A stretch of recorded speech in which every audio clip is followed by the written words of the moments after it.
Besterik ez, trantsizio energetikoaren gaia, erabat komentzituta gaude gure gorko gonbidatuaren kezka nagusietako bat ere izango dela. Jonek aurreratu dugu, gaur Gipuzkoako aldun nagusia Markel Orno daukagulako gurekin. Hola nahi jauna, egunon. Egunon, bai. Lehenik eta behin eta trantsizio energetikoaz galdetu baino lehenago. Zorionak, Euskal Herriko Unibertsitateak emandako urrezko domina horrengatik. Eskerrik asko. Gipuzkoa osoari eskertu diozu ezta, era berean domina hori jaso izana, Euskal Herriko Unibertsitatearekin horrelako lan urte luze eta oparoen ondoren.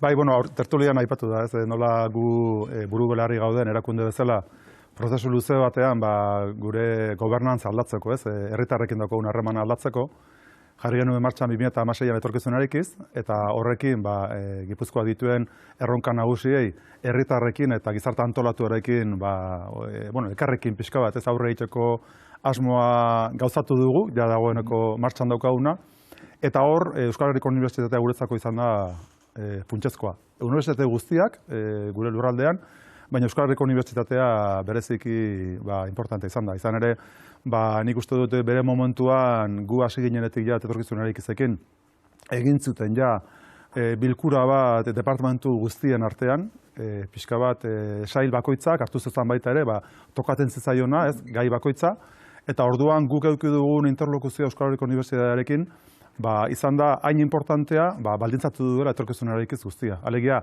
proiektu guztietan egonda txertatua unibertsitatea. Unibertsitatean ezagutza, analisia, eta azkenean horrek ematen digu ikasteko eta aurrera egiteko izugarrizko aukera. Beraz, eskerrona guri eman digute, baina nik izultzen dira baita ere eurei. Jakin badakigulako unibertsitatean bertan eta beste eragile asko trantsizio energetiko horretan burubelarri dabiltzala lanean, eta ari horri tiraka Gipuzkoan badauzkago zenbait gai interesgarri. Lehenik eta minalare, tertulian hitz egiten ari ginaren arira, zuk uste duzu, modu paraleloan ari dela burutzen prozesu hori, alde batetik herritarrei transmititzea zenbaterainoko beharra dagoen energia aurreztu ahal izateko, datozen hilabetetan datorren ziurgabetasunagatik alde batetik, eta bestetik behar baino kontsumo askoz ere altuagoa daukagulako akaso? Bai, nik lehenago aipatzen zenaren, ez, deliberazio prozesuen inguruna eta ikusten dudana da, alde batetik dagoela izugarrizko kezka, eta Ukrainiako inbasioak areagotu egin du kezka hori, ez, herritarrengan daukaguna, neguari begira gainera.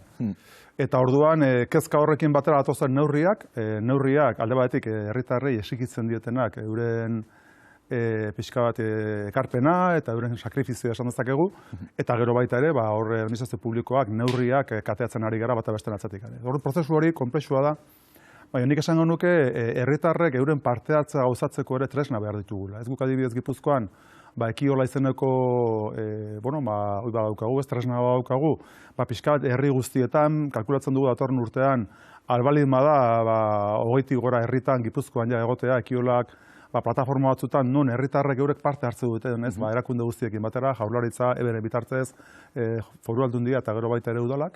Eta orduan hor, azkenean sare bat egiten da, ez, sortzen da, plataforma antzeko bat, eta herritarrek euren ekarpena, eta euren onurak jasotzeko baita ere, aukera daukate da. Nik uste horrek, batik bat energia berriztagarrien ikuspegitik apustu, eta batik bat begirada berria bat dakarkigula, herritarren parte hartzea bera sustatuz gainera.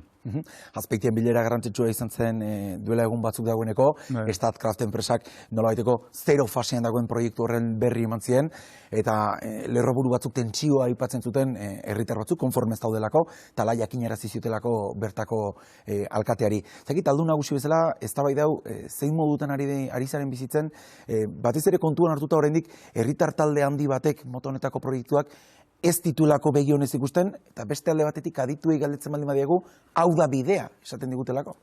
Bai, nik uste kontraesanan nabarmena dela, hor bat zegoen, ez, esaldi bat etzaren nire lorategian ez. Hori da pixkat, erresuma batzutik eta Inglaterrak etorren esaldi bat, eta fenomeno hori izugarri edatua dago, eta normala da gaina. Ni gainera, badaukat ulertzen dut jendeak jarrera horiek edukitzea, zuk kutsunen duzun mendian kokatzea horrelako parke bat, kolpe importante izan litzeke, eta nik uste hori ulergarria dela. Nola nahi ere, ikusten duguna da, une honetan, gu daukagula alde batetik izugarrizko menpekotasun energetikoa, eta Gipuzkoan bereziki, eta beste aldaketa klimatikoa ekartzen digula baita ere behar iso importante bat. Gehi, Ukrainiako inbasioa. Ez orduan daukagu momentu honetan lehenago arrazoia bazauden, orain askoz ere gehiago dauzkagu horrelako apustuak egiteko. Ni oso identifikatu nago horrekin, eta ulertzen dut jende bat kontra egotea, baina gizartearen interes orokorra eta nik esango nuke planetaren interes orokorra nagusitu behar dugu. Nik ikusten dudana da, hor irabazi duguna dela, segurunez gai hau liskar politikotik ateratzeko bidean gaudela. Eta hori niretzako funtsezkoa da. Ez? Adibidez Ezker Abertzaleak erabaki zuenean, orain dela 23 urte Elgeako lehenengo Euskal Erkidegoko parkea martxan jarri zenean kontra egitea, horrek herritarren kezkari gehitu zion azkenen konfrontazio politiko importante bat, ez. Eta zorionez, 23 urte pasa ondoren, ikusten dut, aldaketa politiko sakon badaukagula, ez, hor, konzezio politikoan, eta horrek ematen digu sendotasuna erakundeoi horrelako proiektuak martxan jartzeko. Kasu honetan, adostasun politikoarekin egin dugulako topo, Statkraften aitzakian, behar hori mahai gainean jarri delako, nire lorategian ez esaten zenuen arira, burua datorkit legebiltzarrean, Arantxa Tapia sailburuak, esan zuenean, alderdi politiko ideia luzatzen zenean, esaiguzue, non ikusten duzuen ondo, tengo ditugu beharrezko ikerketak hori gauzatu izateko. Hala ere, ziurgabetasuna aipatu duzu, behar energetiko eta menpekotasun horri dagokinez batez ere, zen neurritan baldintzatu dezake horrek Gipuzkoarren eta Gipuzkoarron etorkizuna kasu horretan. Eta batez ere, familia zaurgarrien inguruko hainbat laguntzare iragarri dira, baina ziurgabetasunaz ari gara une oro, trantsizio energetikoari dagokinez, gasaren prezioaz, erregaien bilakaera ere ez dakigulako zenbaterainoko azkundian izan litekeen atozen asteetan? Eta hori gehitzen zaio gaina feromono orokor bat, baina herritarrengan eta herritar zaurgarrienengan izugarrizko eragina daukana eta da inflazioarena. Nik uste dut hor, azkenean efektu batzuk bata bestearekin batzen direnean, daukagu egoera latza, ez?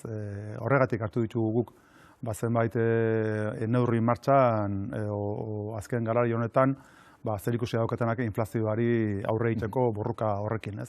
Adibidez hartu dugu deflaktazioaren eta 200 euroko dedukzioaren neurria, zuzenean dijoa horretara. Guk ikusten duguna da, momentu honetan negua gertu daukagunean energiaren kostoa horrenbeste igota eta inflazio horrenbeste igota, pertsona zaurgarrienak, ez, baliabide ekonomiko gutxien dituzten pertsonak izan behar ditugula batipa lehentasunez.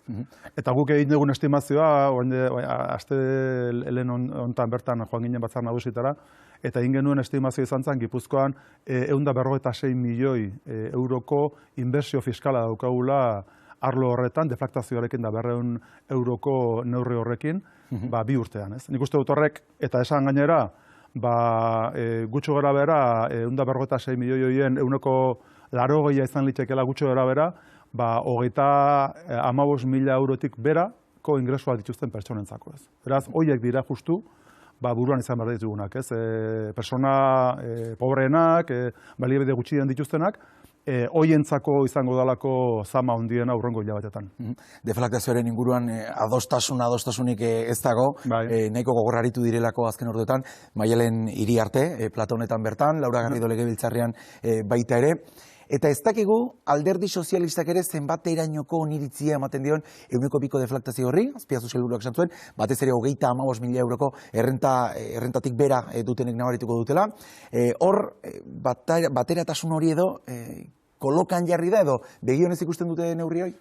Nik irakurri nuen, gainera atera zuen modu oso bitxian, ez? Gu datu eman aurretik atera zuen Prentsa Barra Partidu Sozialistak, izan zen, nik ez dakit urduritasuna opresa ozea dirazten duen, baina datu atera aurretik atera zuten euren oharra, eta esaten zuzena zen eurentzako ez zela nahikoa, eta ni ados nago.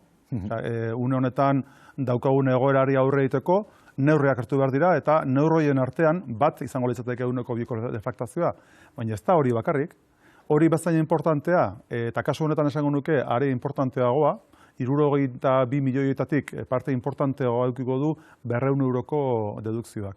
Eta jendeari ahaztu egiten zaio. Zergatik, nik uste dut, gu daukagula debateetan Madrileko menpekotasun izugarria, eta orduan deflaktazioaren kontu hori Madriden bihurtu da PP eta PSOEen arteko talkaren elementu importante bat.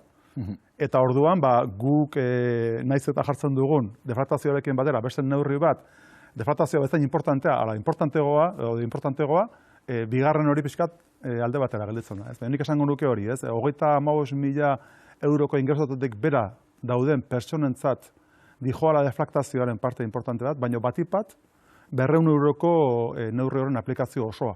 Eta horrek ekartzen duena da, neurri orokorra hau, bi neurri horien batura hori bi urtean izatea oso soziala, ez? Eta nik uste dut alderdi aurrerakoi batek ezin diola muzin egin horrelako neurri bati. Ikusi besterik ez dago, estatuko hainbat erkidego hartutako neurri fiskalen inguruan ere nolako arrapala eta reakzioko soka luzea etorri zen, politika orokorreko Gipuzkoako azken eztabaidan ere norabide horretan joan zen, zure hitzaldiko titularretako bat edo neurri batean, neurri fiskalekin kontuz hartzen direnekin, eta ez dakite inbiria pixka batez hartzen diren gainontzeko erkidegoak hartzen dituzten neurriak edo horren arriskurik behintzat ikusten duzun. Tentaziorik izan ote dezaken norbaitek? Lehenik eta baina esan, neurri fiskalak hartzen direnean, gero hoien ondorioak nozitzeak denbora ematen duela. Hori ez duk ezin duzu urtean bertan nozitu neurri fiskal baten ondorioa. Jaste balen baduzu edo iotza balen baduzu zerga bat, horrek bere denbora behar du. Eta guk gaur egun daukagun tempoa oso diferente da, guk nahi ditugu emaitzak, eta hor dago pixka bat distorsio hori. Eta gero esan, guk une honetan daukagun zerga eskema progresiboa dela, eta gainera gure behar instituzionalei eta herri honek eta gizarte honek, eta kasu honetan Gipuzkoako hiritarrek behar dituzten beharrei erantzuteko une honetan aski dela, ez? Gainera urtez urte azten dijoana, zorionez. Espero dezagun urrengo urteetan horrela jartzea, baina oso benetan zaila izango da hori horrela lortzea, ez? Beraz, guretzako importantea da nahikotasun finantzioa izatea erakundentzako, eta bigarrengoa gure ehun ekonomikoari babestea ere importantea da. Orduan, oreka babiatu beharra daukagu, eta oreka horretan guk orain dela urte batzuk, orain dela 4 bat urte egin genuen azkeneko erreforma, eta guk egin behar duguna da hori ebaluatu, eta ebaluazio horren ondoren, lasai eta ikuspegi tekniko zorroz batekin baita ere, neurri berriak plazaratu. Orduan, erreforma etorriko da, baina hortarako denbora beharko dugu. Eta une honetan daukagun debatea oso azalezkoa da, eta askotan batzuk hartzen dute posea, eta ematen du, gizartea beraldatzeko modu bakarra fiskalidadea aldatzea dela, eta nik uste dut hori oso debate antzua dela, izan ere, nire ustez behintzat, denbora desente beharko lukeen, eta teknikoki ondo sakondu beharreko debate izango litzateke. Lehen lerroburuan neurri fiskalen inguruko baldin bazen, bigarrena erabakitze eskubidearen ingurukoa.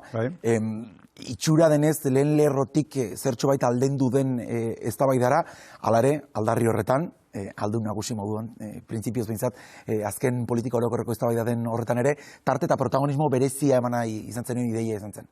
Bai, Alderdi Popularreko bozeramailearekin eduki nuen debaten esaten nion, 2007an izan zela nire lehenengo debatea, diputatu nagusi izendatu ninduten, lehenengo aldiz izendatu ninduten debate hartan defenditu nuela erabakitzeko eskubidea, eta gero gainantzoko 16etan, guztietan ez guztira 16 izan dira, berdin indu dela, eta esan nion, eta azkenekoan ez dut aldatu behar, ez?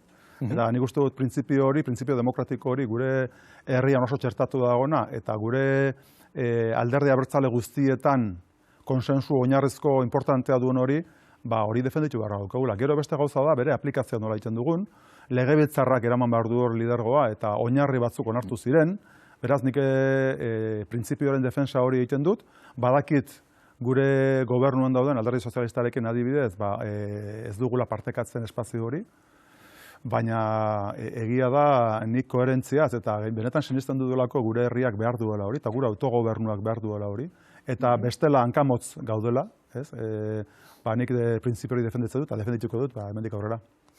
Hemendik aurrera, zertan, hori ere galdetu beharra dalako, espero dugulako bintzat, egunon Euskadien ere, azken elkarrezketa ez izatea, aldun nagusi moduen ez baldin bada ere, hemendik gutxira pixkanaka pentsatzen dute planak egiten hasiko zarela, ez dakitaguneko asmorik badaukazun, datozen hilabetetarako.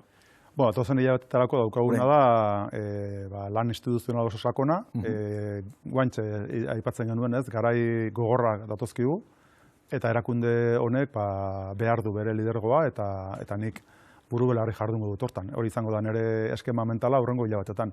Egia da, debatea zabaldu zala, hurrengoan zein izango zen, jarraituko nuen ala ez, nik bere momentuan esan beharrako esan dituen. Eta egia da, alderdiak berak ezartzen dituela bere erritmoak, eta gure Gipuzkoako ejekutibak jarriko duela martxan abian prozesua aldatzeko hautagaitza, eta hori niretzako oso importantea da errespetatzea, ez? Ze azkenean azpian daudena dira, eta oinarrian daudena dira alderdikideak, eurek hartzen dute erabakia, eta prozesua errespetatzen behar dendik alatako den zait, ala sinisten du gainera. Zuri gustatuko litzaizuk politikako lehen lerroan jarraitu izatea, Gipuzkoako Foru Aldundian erakundean bertan protagonismoa izaten jarraitzea edo? Lankidetza horren zati izatea? Ez nijo aurreatzea, ez? Ez da bakit zurito gantza izula galdetzea, eta respetu dizut ez nik uste dut. Baina egia da, urrengo hilabetetan, zenbait erabaki hartu beharko ditu dela, ez? Nik ikusten dut nire burua politikarekin lotua, ia 16 urtetik jada dalako politikarekin implikatua, eta horrek aldatu didalako bizitza osoa, ez? Baina nola, nun, eta noiz eta hori, segurun ez da izango erabaki individuala, partikularra, bezik kolektiboa, ez? Gure alderdiarekin hitz egingo dugu, eta talde lana izango da hemendik aurrera baita ere nire gida nagusia. Eta alderdiari eta alderdikidei zor diezun errespetuari inolako urraketarik egin gabe, baina gaur berri egunkariak Eider Mendozaren izena dakar, geroz eta pisu handiago hartu duen izena da, eta egia da, txutxu-mutxu edo lerroburu desberdinetan lehenagotik ere ikusi genuela, gomendatuko zenioke alderdiari proposamen horretan Eider Mendozaren izena ikustea? Nik horrela egingo banu baldintzatu egingo nuke prozesua, eta nik uste dut ez hor dio dela errespetua prozesu osoari, ez? Urrengo urratsa izango da ejekutibak bera proposamen bat egitea, eta bitartean ateratzen diren gauza guztiak espekulazioa dira. Ejekutiba berak hartu behar du erabakia, eta oraindik ere hartzeko dauka, beraz itxoin beharko dugu. Duela gutxi, soziometroaren datuak ezagutu ditugu, oraindik EAJaren hautagaia nor izango den jakin gabe, lehia estuaren aurreikuspena egin du soziometroak, Euskal Herria Bildu eta EAJaren artean, lehia historikoa, esango dugu, errespetuarekin baita ere, baina badirudi Euskal Herria Bilduk indarra hartzen duela eta Gipuzkoan bereziki lehia bizia izango dela. Horrela gertatu da azkenek urtetan, inkesta guztietan. Gero bata da inkesta, bestea da emaitza, ez da emaitzetan evoluzioa izan da baita ere oso parekoa, baina azkenek urtetan Euskal Alderdi Jeltzaleari eman zaio konfiantza nagusia Gipuzkoan, ez da nik uste dut, azkenean gu saiatu garela gainera kudeaketa bat egiten herritarrengandik eta gizarte antolanduarengandik gertu, eta hori aipatzen nuen, ez azkenean politikagintzaren eraldaketa ekarri dugu Gipuzkoara, eta nik uste dut humildade osoarekin, baina aitzindari garela arlo horretan, eta konfiantza daukat herritarrek ere entzungo dutela konfiantza hortan. Markel Olano, aurrerantzen dauzkazun erabaki horien inguruan gertutik jarraituko dugu zalantzarik gabe, aldun nagusi moduan ez, baina, badakizu, ateak zabalik dauzkazula, eta jarraituko zaitugula gertutik. Eskerrik asko eta zortean. Plazer bada. Oso da. 5 segundu goizeko 10:00 eguneko